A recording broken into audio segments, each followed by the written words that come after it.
बड़ी न्यूज आई है और जिससे जो ग्लोबल मार्केट्स हैं वो सारी बातें हिल के रह गई हैं।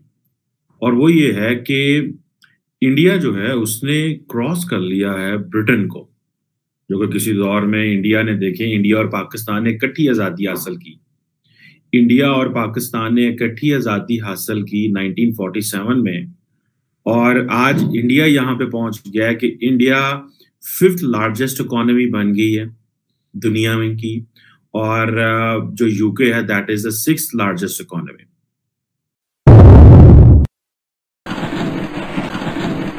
Can't be choosers. Please understand that. Pakistan की जो रोटी है आप उसको खोलना चाहते हैं। Can't be choosers. Please understand that. और फर्क ये है कि पाकिस्तान के अंदर अगर आप देखें, आज 75 साल बाद जब इंडिया 75 ईयर्स मना रहा है, हम भी 75 ईयर्स मना रहे हैं।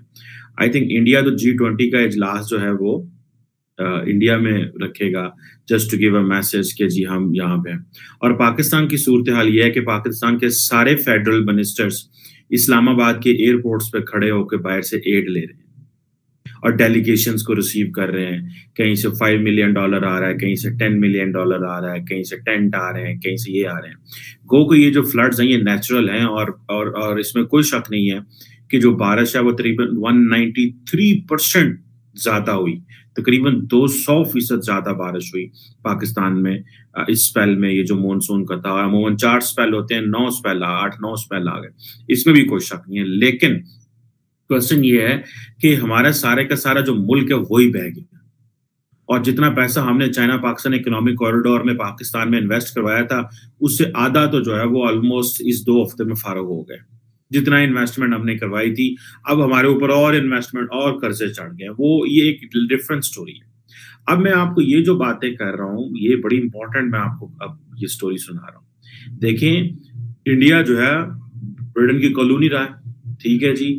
ये जो पिछले 2021 के जो 3 मंथ्स थे, अगर आप देखें तो आपको ये पता चलता है कि जैसे ही इंडिया 5th लार्जेस्ट इकोनॉमी बनी है, तो ये बेसिकली ये जो कैलकुलेशन है that is based in US dollars. और इंडिया ने ये अपने पहले एक क्वार्टर में ही चीजें बेहतर कर ली थी इंडिया, और ये बेसिकली जो IMF के फिगर्स हैं उनसे ये बातें हैं। अब ये इंग्लैंड की जो डिक्लाइन है, जारी बात है ये इंटरनेशनल मार्केट्स के लिए अच्छा नहीं है। मैं फॉर एग्जांपल कल सफर कर रहा था तो CNN सुन रहा था, तो वो कह रहा था जनाब CNN में वो आई थिंक CNN को मनी का शो करते हैं, तो उसमें वो कह रहा था जी कि जो मार्केट्स हैं, लंदन है, न्यूयॉर्क है, फ्रैंकफर्ट है, उसके बाद टोक्यो है। तो अब देखें कि अब जिस तरह अब लंदन जो है वो उस तरह बड़ी मार्केट नहीं रहेगी।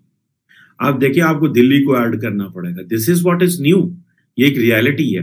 अब ये जो यूके का जो डिक्लाइन है इंटरनेशनल रैंकिंग में, जारी बात है जिन लोगों ने, खासतौर पे पाकिस्तानियों ने बहुत सारा पैसा इंग्लैंड में लगाया हुआ है और पूरी दुनिया से पैसा इंग्लैंड में जाता है, तो वो पैसा जो है वो अब लोग कंसर्न हो जाए कि भाई इकोनॉमी तो नीचे जा रही है।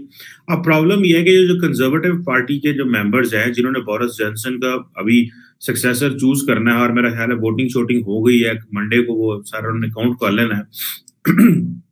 अब ये जो अच्छा मजे की बात है, यूके की भी सिचुएशन देख लें, यहाँ वहां पे भी एक इंडियन ओरिजिन का जो ऋषि सुनक है वो is likely to be the prime minister, ठीक है। और अगर इंडिया उस वक्त में दुनिया की 5वीं बड़ी इकोनॉमी बनता है इंग्लैंड को क्रॉस करके, कि वहां पे भी एक इंडियन ओरिजिन का ही शख्स जो है प्राइम मिनिस्टर आता है, तो आप ये स्टैटिस्टिक्स ये इमेजिन कर सकते हैं कि क्या हो रहा है। सो ये जारी बात है, ये जो कुछ इंग्लैंड में हो रहा है ये बेसिकली वहां की पॉलिटिकल अनसर्टेनिटी की वजह से भी हो रहा है। जिस तरह प्राइम मिनिस्टर बोरिस जॉनसन को गिराया गया, अब आप इमेजिन करें कि इंग्लैंड जैसा मुल्क जो है वो अफोर्ड नहीं कर सकता पॉलिटिकल अनसर्टेनिटी कि वो, अच्छा अब आप एक और चीज बताऊं, इंटरनेशनल मॉनेटरी फंड जो है IMF ये कह रहा था कि इंडिया की जो इकोनॉमी है वो 5th लार्जर होगी और क्रॉस करेगी यूके को बाय 2027, और ये आज है 2022, यानी कि 5 साल पहले ही क्रॉस कर गई। This is what is important to be understood. अब ये इकोनॉमी 2027 में क्रॉस करनी थी, लेकिन हुआ क्या? हुआ यूं कि ये तो 2022 में सारा कुछ हो गया। The reason behind is political uncertainty. अब पहले तो बोरिस जॉनसन जो है उसको पहले हटाते रहे, उसके खिलाफ नो कॉन्फिडेंस आता रहा, ये वो, फिर उन्होंने रिजाइन वगैरह हो गया सारा कुछ। तो अभी वो जो, तो अब आप इमेजिन करें कि अगर इतनी बड़ी इकोनॉमी पॉलिटिकल अनसर्टेनिटी को संभाल नहीं सकी, तो पाकिस्तान जैसा मुल्क जहां पे $300-350 की जीडीपी हो, जहां पे इन्फ्लेशन ऑलरेडी बहुत ज्यादा हो, आईएमएफ के प्रोग्राम चल रहे हो, वो पॉलिटिकल अनसर्टेनिटी को संभाल सकता है? ये तो हमारे अक्लमंद सियासतदानों से को पूछे, जो सारा टाइम सिर्फ अपनी ईगो के लिए सियासत करते हैं। वो सियासत इसलिए करते हैं क्योंकि वो पॉपुलर है, तो वो कहते हैं मेरा हक है वज़ीर आज़म बनना क्योंकि मैं पॉपुलर हूं। तो वो ना तो वो पार्लियामेंट को मानते हैं, ना वो कॉन्स्टिट्यूशन को मानते हैं। तो अगर इंग्लैंड पीछे रह जाता है, इंग्लैंड की पॉलिटिकल अनसर्टेनिटी वहां पे मसाइल पैदा कर सकती है। तो अब आप इमेजिन कर ले कि हम लोग कहाँ खड़े हुए हैं। और ये बड़ा क्लासिकल केस है, ये आईएमएफ की प्रोजेक्शन थी, ये आईएमएफ की प्रोजेक्शन थी और फोरकास्ट था कि इंडिया 5वीं बड़ी इकोनॉमी बनेगा बाय 2027। लेकिन ये सिर्फ ये जो फाइनेंशियल क्राइसिस भी हालांकि 2008 में आए, 2020 में पेंडेमिक आई, तब भी कोई मसला नहीं था। The economies were performing. UK की इकोनॉमी जो है बेसिकली 2008 के क्राइसिस में एक दफा नीचे गई, उसके बाद फिर अगेन 2020 में ये सारा टाइम टर्मोइल रहा है, ये पेंडेमिक की वजह से, और ये सारा, और फिर एक दफा ऊपर गई है इकोनॉमी, लेकिन वो जैसे आप कह लें कि मामला जो है वो नहीं बन सके।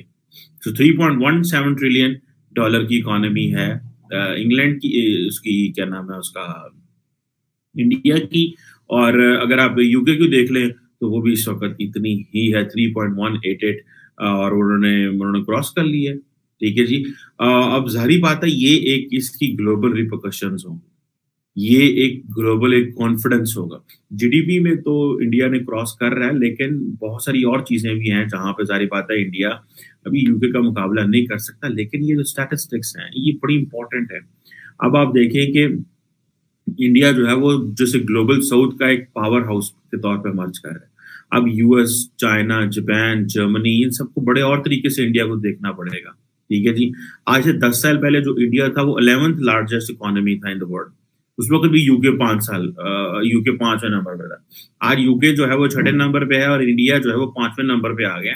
So that makes the case. इस केस को आप अगर समझेंगे तो आपको पता चलेगा कि वो जो ग्लोबल एक इंडिया का कॉन्फिडेंस है वो किधर जा रहा है और उसकी क्या कॉन्सिक्वेंसेस हो सकते हैं और इंडिया को उससे कितना एडवांटेज मिलेगा।